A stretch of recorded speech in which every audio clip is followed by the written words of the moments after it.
Hi, everyone. Judge Andrew Napolitano here for Judging Freedom. Today is Monday, April 22nd, 2024. Professor Jeffrey Sachs joins us now.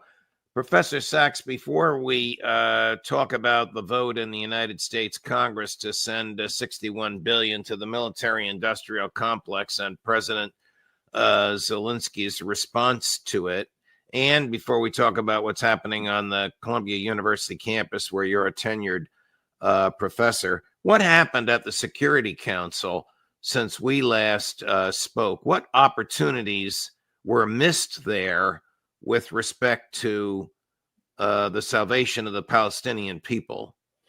Well, Judge, good to be with you. The whole world, except for the United States and Israel, believes that we need to move now to two states living side by side, Israel and Palestine, with no doubt a wall between them at the start. This is not a happy relationship, but it doesn't have to be a site of bloodshed either.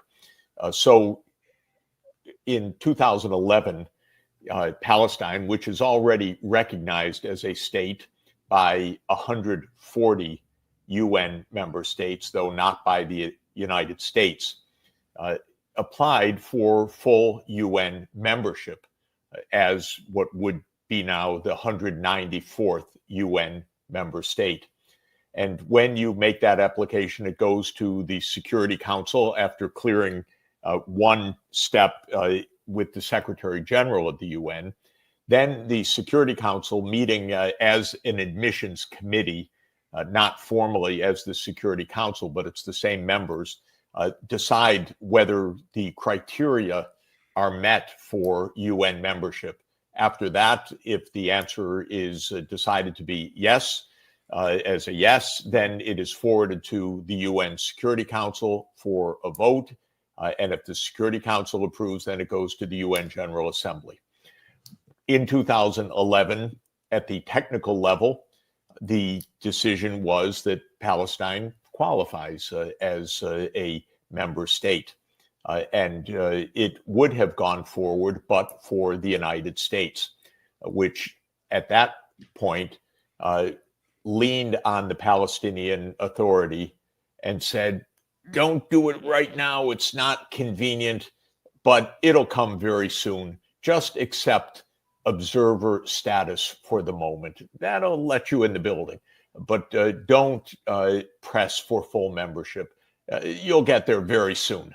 The United States gave assurances that this was just a short adjustment period. That, of course, was 13 years ago. The U.S. And Israel blocked it all that time. When the violence broke out on October 7th with the Hamas attack, and then after that, the Israeli invasion of Gaza, the Palestinian Authority said, we cannot have peace unless we can have our state and our sovereignty for our people. And so they reactivated the application. It wasn't a new application. It was the application that was in suspension because of the United States. When they reactivated, all over the world, government said, of course, this is what is needed. And I had discussions with many senior diplomats, with foreign ministers, with heads of state about this, who believe that, of course, this is the way to end this conflict, that there should be two states, they should live in mutual security, that the United Nations should ensure that they're not at each other's throats when they are both side by side. Incidentally, Palestine would join under the UN Charter as a, quote, peace-loving state. It could not join as a state determined to bring an end to Israel. And the Arab and Islamic countries have made clear now, since the 2002 Arab Peace Initiative, so for more than 20 years, that in the event of a two-state settlement, there would be normalization of diplomatic relations across the region with Israel. This would be the core of Israel's security, an end of state of war, an end of funding of military or militia that are in opposition to Israel and so forth. In other words, diplomacy, because a solution would have been reached. So the vote came to the Security Council last week with an overwhelming support, except as usual, one country stood in the way of the global will. Technically two. Israel, of course, this government opposes it. It wants ownership over all of the territory, both of Israel and of Palestine. That is the core reason for this conflict. Israel's demands that are, in my view, absolutely incompatible with peace and with justice. But the second obstacle is the United States, which has given essentially a blank check to Israel. And so when the vote came, it was absolutely remarkable. 12 countries out of the 15 voted for. 2 abstained because the UK will never vote against the United States. And Switzerland was the second one, leaned on by the US. And then the US vetoed this measure. Now, this proposition will go to the UN General Assembly, which has the jurisdiction to take up an issue when there is a deadlock in the Security Council. There will be a vote in the UN General Assembly sometime in the coming weeks on Palestine's membership. It will be overwhelming, but it will be advisory. It will show that the will of the world overwhelmingly is for two states living side by side. When the General Assembly takes that action, it will go back to the UN Security Council.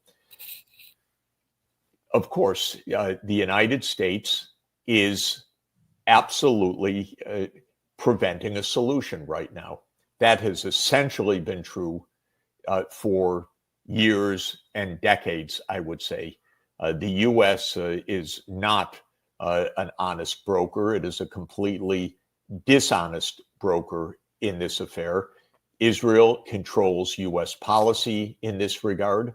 The U.S. is completely subservient, despite this not being in America's interest at all. America is diplomatically isolated. It is on the wrong side of history. As we say, it is on the wrong side of justice. It is playing with fire because we are every day in that tinderbox away from a general war in the Middle East.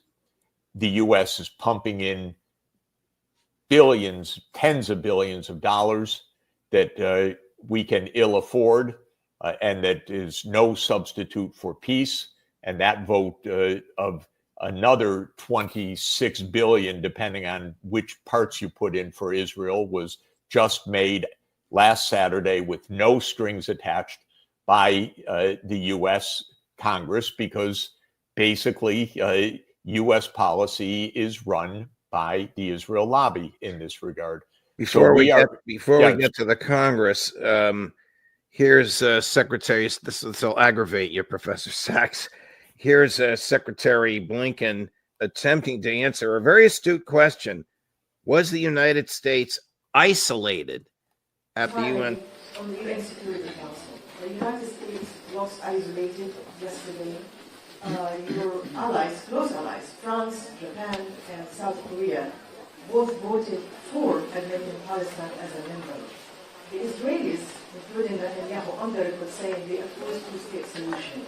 So what is the path forward, and what message do you give to Palestinians and to moderates in the region if you truly want to isolate extremists?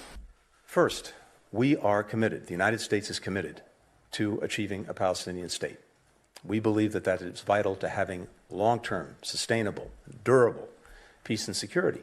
And of course, it's the only way to fulfill the aspirations the rightful aspirations of the Palestinian people. But getting to that, achieving that state, has to be done through diplomacy, not through imposition. And the resolution that was voted at the Security Council will have no effect on actually moving things forward. What is he talking about? The United States is committed to achieving a Palestinian state. This was not done through diplomacy. Does the man know what he's talking about? Well, to be charitable to him, it's an idiotic statement. To be uncharitable, it is an utterly deceitful statement. I don't know with Blinken which it is. It's sheer, complete foolishness. And it's deadly. It's literally deadly to the Palestinian people. It is extremely dangerous. If he wants to have diplomacy, I can give him some good advice, even friendly advice. I talk to diplomats every day. Apparently, he does not in the same way. I speak to diplomats throughout the Middle East. They are ready for peace. They are ready for Israel's security. What he means is something else, which is that Israel gets a veto on Palestine's right to political self-determination. That there's no principle for that. Right. But that's what he's saying. He's saying that Israel gets to veto Palestine's right to self-determination. When that issue came up in the General Assembly several weeks ago in a resolution on Palestine's right to self-determination, the United States was one of 4 countries in the entire world, that's out of 193, to vote against Palestine's right to self-determination. Which were the 4? The 4 were Israel, the United States, Micronesia, which is an island. Don't we own Micronesia? Well, Micronesia has a compact with the United States that it must vote alongside the U.S. So it's 110,000 people in the Pacific. And the 4th was a very nice little island named Nauru with 12,000 people. Honestly, the United States is completely isolated. The problem with what Blinken says is that it reflects the astounding arrogance of the United States not to hear anything of the rest of the world and to make these utterances, which are meaningless, self-contradictory, inimical to solutions, and to believe that this is a way that grown-ups would talk. He is our chief diplomat, but he clearly does not understand the first thing about diplomacy in this response. There's every capacity to have a diplomatic solution to this crisis, except if the United States says we take no judgment other than what Israel wants. Because what this government of Israel wants is to deny Palestine anything. And if all we say is diplomacy comes down not to the 8 billion people around the world and the 192 other governments, but only to what one government, Israel, says, that's not diplomacy. That's recklessness. How dangerous, how reckless, to pick up on your word, was the vote in the House of Representatives to send, again, depending upon the number, 13, 20, or 26 billion dollars to Israel and $61 billion to Ukraine, knowing that the latter doesn't go to Ukraine, the lion's share of it stays here, but it sort of unleashed a false sense of euphoria amongst President Zelensky and his people. But I'll let you address it. How dangerous was that vote? Well, what it means is more deaths and more killing and no solutions. For Ukraine, it's a profoundly cynical action to extend Ukraine on the battlefield with thousands and thousands of deaths every month, to extend this past the November election. It's nothing more than that. But it is how our military-industrial state operates. The CIA gave the briefing, and the Congress fell into line because the CIA, believe me, is more powerful than the White House in this. This is the security state, and it dictates, and we're going to get past November one way or another. So this was a completely cynical and destructive action because it was irrational in that there was no coherent discussion of alternatives. Everything that Speaker Johnson had said for months about the need for a plan, the need for a strategy, the need for clear goals, everything was just put aside after he got his CIA briefing, and that was it. So totally irrational, and not even an attempt at how he could switch completely from one day to the next, which is what he did, except that both parties are subservient to the military-industrial complex in this country, not to the American people who are opposed to this, not to the Republican Party, which is overwhelmingly in opposition to this legislation that just passed with substantial Republican support, including support of the Republican Speaker of the House. When it comes to Israel, it is feeding a genocide. The International Court of Justice is likely to rule that Israel is committing genocide in the legal sense of violating the 1948 Genocide Convention. And we are complicit in that, absolutely explicitly.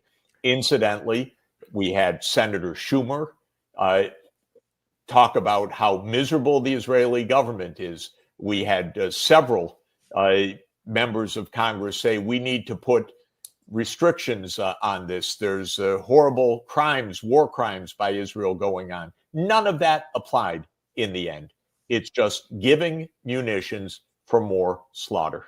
Here's the, this will upset you. Here's the scene on the floor of the House of Representatives at the time that the vote was tallied. Take a look at what appears to be in the hands of most of the Republican members of the House as they cheered the announcement of the outcome of the vote. I missed it, but thank you. Okay. The House will be in order. The House will be in order. The chair would remind my colleagues to observe proper decorum. Flag waving on the floor is not appropriate. The House will be in order. Without objection, a motion to reconsider is laid on the table. For what purpose does the gentleman from Florida rise? I said, no. The gentlewoman from Florida. Stand up. Put a good stand flag. Okay. The gentlewoman is not recognized. Colleagues, no, I'm going to. The House will be in order. Like children waving Ukrainian flags on the floor of the House. That was one of the Republicans that voted against it, who admonished everybody else to, quote, put the damn flags away, and then he took the microphone away from her. Your one's reminded, forgive them, they know not what they do. Yeah, what they're doing is sending tens of thousands, maybe hundreds of thousands more young Ukrainians to their death. That's what they're doing, because they are absolutely unaware of any of the real issues in this conflict, unaware of its genesis, unaware of its possible resolution. All they seem to know is war, and they're ignorant. They don't study this. They don't look at alternatives. They don't say one word about diplomacy. They know nothing. They don't understand the consequences. It's regrettable how really sad our government has devolved into almost this ludicrous display of irrationality and immaturity. because that's what this is. This wasn't a considered discussion, a considered deliberation taken after careful reflection of the myriad possibilities, alternative approaches, and likely consequences. This is kind of an ignorant mob waving their flags that has already condemned around 500,000 Ukrainians to their deaths or grave wounds, that has lost a great deal of territory, not because Putin was out to take the territory, but because the United States at every stage refused basic diplomacy over the issue of the U.S. placing its military along the Russian border. That's the issue we've never discussed. That's the issue that the New York Times will not tell its thumb-sucking readers, excuse me, because they can't read that thing as adults, that New York Times. It has no facts. And that's what leads us to this kind of display in Congress. We are in the grips of phoniness and irrationality. We're not considering alternatives. We're not discussing honestly any of the dynamics of these conflicts. We're not discussing where they came from and how they can be ended. It's a game. It's a small insider game. In the end, the Congress buckles in to the campaign contributions of Northrop Grumman and Lockheed Martin and General Dynamics and Boeing and the Israel lobby and all the rest. All these people know is that they got to get out back to their home districts and with the funding for their advertisements so that they can do more damage as re-elected representatives after November. We're in a trap. We're in a trap of utter irrationality. Nothing's explained to the American people. No truth underpins any of these decisions. Nobody wants to debate it. The President of the United States, I'm sure, could not debate this. No. And there was no serious debate on the floor of the House. Excuse me, just to say that the fact that the Speaker of the House could be against it, and then one day flip the position entirely and push it through, just should tell everybody that this is a world of make-believe that happens to leave hundreds of thousands dead as if they don't count, and as if it's not, just as if it's not serious at all. The same Speaker of the House was against warrantless spying. When the CIA visited him, he changed his mind. The vote in the House of Representatives was 212 in favor, 212 against. The simple amendment to require the intelligence community and the FBI to get a warrant when they want to spy on Americans. He left the Speaker chair to come down to the well of the House and break the tie and vote against that amendment. So whatever the CIA tells the Speaker of the House in secret, boy, I'd like to know what it is, because they get this guy to flip on the most significant issues of our day: the Constitution and human life, war and peace, without need for any coherent explanation after the fact at all. Right. That's the game.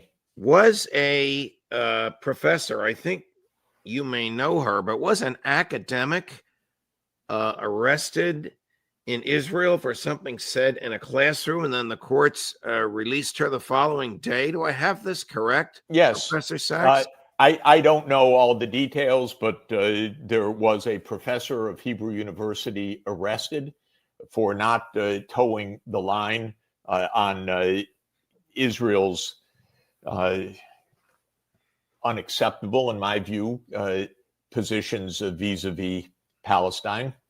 But what's happening now is we're seeing a general crackdown across universities. What is happening at Columbia, where you are a tenured member of the faculty? 100 students were arrested for basically quietly protesting on the lawn at the university, and the president of the university called in the police, and 100 students were taken away in zip cuffs, and it's completely broken the community apart. Yale students, several dozen, were arrested in the last 24 hours, from what I understand. The idea that universities should be places of crackdown, and that speech, if you don't like it, that's a kind of harassment that should be shut down. This is what we have come to, because these positions that the US government is taking, or that Israel is taking, are not defensible, by the way, in normal debate and discourse.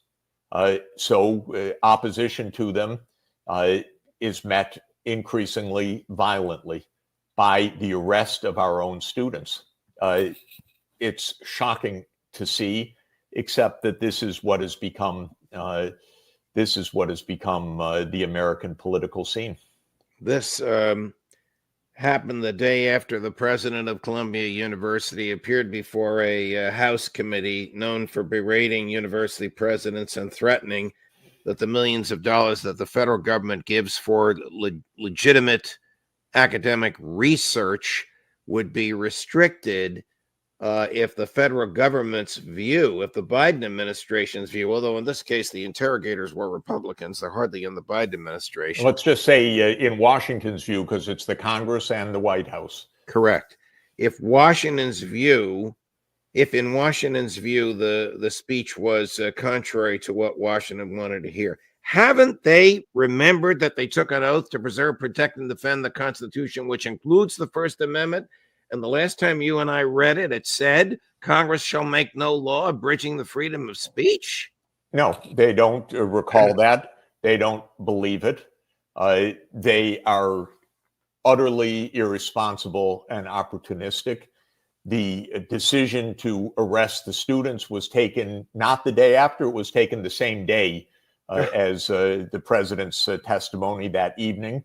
It was taken without consultation with the students, without an attempt at a face-to-face discussion. It was not taken in response to violence. It was the New York Police Department coming onto the campus and arresting students that were sitting on the lawn or in tents.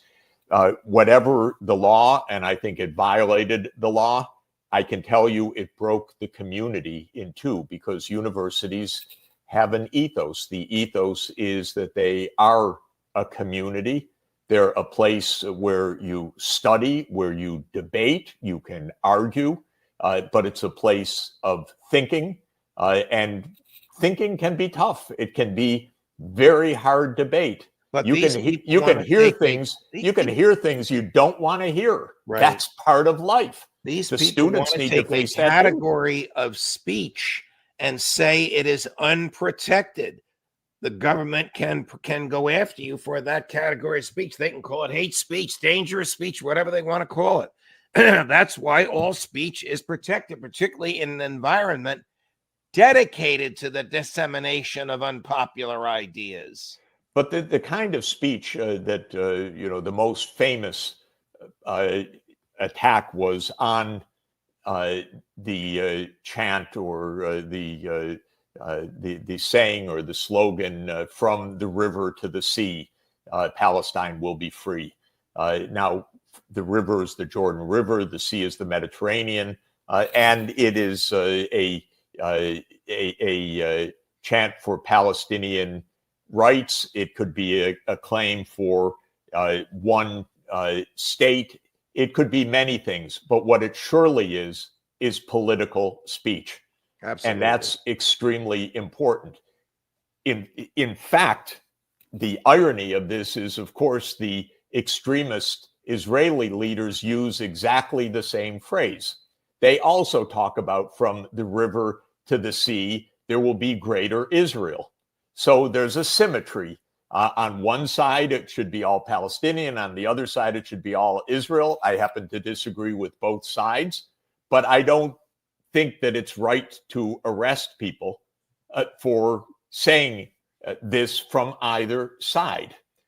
That's the idea of political debate. It's also not right to be bombing people because you're trying to create a greater Israel.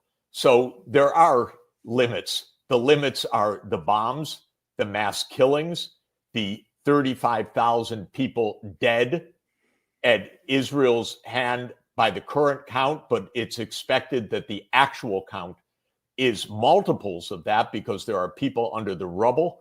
There are people who are starving to death. There are people who are dying of disease. There are people who are dying of lack of medical care because the hospitals have been bombed out. That's what should be prohibited. This war, not speech, not even heated speech. Heated speech is not calling to attack a student or not. That kind of assault is not permitted. But the charge that the congressional members made was directly, explicitly about political speech in a context where we need political debate. We need more political debate, not less of it. Here's a congressman from New York. I couldn't believe I was seeing this. The last clip we'll play for you because I know this will get under your skin also. Offering a resolution condemning the phrase. I never heard of this fellow, Congressman Anthony Desposito, but watch this. My resolution condemns the slogan, "From the river to the sea, Palestine will be free," because it is blatantly anti-Semitic. Madam Speaker, I remind my colleagues that this slogan was used by Iranian leaders responsible for the recent attacks on Israel. This slogan communicates one thing and one thing only. It is not human rights. It is certainly not peace. It is the violent destruction of the state of Israel and the Jewish people that live within it. To employ this slogan is to perpetuate the cause of hate and regional instability. Between the Jordan River and the Mediterranean Sea sits Israel, a free, diverse nation, a safe haven for Jewish people, formed in the wake of the mass murder of European Jews. When the world witnessed the tragedies of the Holocaust, we said never again. Now is our chance to mean it and to reject anti-Semitic hate in all of its forms, whenever and wherever it rears its ugly head. I don't know if they actually voted on this resolution. It's reprehensible that Congress should think it even can be in the business of condemning speech, no matter what the speech says. Hate speech. But by the way, it's so interesting, so sad, so primitive. Here's a representative. He says, in between the Jordan River and the Mediterranean lies Israel. If he had said, in between the Jordan River and the Mediterranean lies Israel and Palestine, well, then we would have the start of the discussion that the whole rest of the world is having. Right. Between the river and the sea, there are two peoples and two nations. And the Palestinian nation, Palestinian state, already recognized by 140 UN member states. But he doesn't say that. And it's meaningful that he doesn't say that. He's ignorant, I'm sure, but completely insensitive to the realities. Now, while one side is chanting about from the river to the sea, maybe wanting one state, which many people, by the way, Jews and Palestinians believe, although most do not, most want two. But just as people are chanting that, on the other side are Israeli leaders who use the same expression, from the river to the sea, for greater Israel. And they're not just chanting it, they are killing tens of thousands or hundreds of thousands of Palestinians right now before our eyes to achieve their aim. That's a difference. And this congressman just voted more money for that, for the killing. So he doesn't see the irony that a slogan used by both sides can mean the opposite in each direction. He's condemning one side, not the other, while the other side is slaughtering the counterpart, slaughtering, and not just slaughtering the counterpart, killing one child every 10 minutes in Gaza at the latest count, every 10 minutes, but with this congressman's vote, his approval, his vote for the munitions to do that slaughter. So he's complaining about speech, but he's complicit in mass murder. Good for him. How intelligent. This is our Congress. Right. It's astounding. Well, we saw the same mob mentality with the waving of the Ukrainian flag. And by the way, that vote, as I may have said earlier, preceded no meaningful debate at all. Professor Sachs, thank you very much. I know this stuff gets a little emotional and under our skin, but I appreciate so much your deep, granular analysis and your fearless articulation of these views of the values of peace and personal freedom. Thank you, Jeff. Well, I thank you. Thanks for the opportunity to, discuss these issues, because if we continue to be so irrational, so violent, so militaristic, we're going to blow up the world. So we had better discuss these things before we do. Yes. We'll see you again soon. All the best. Thank you. Thanks. Of course. Bye-bye. Bye.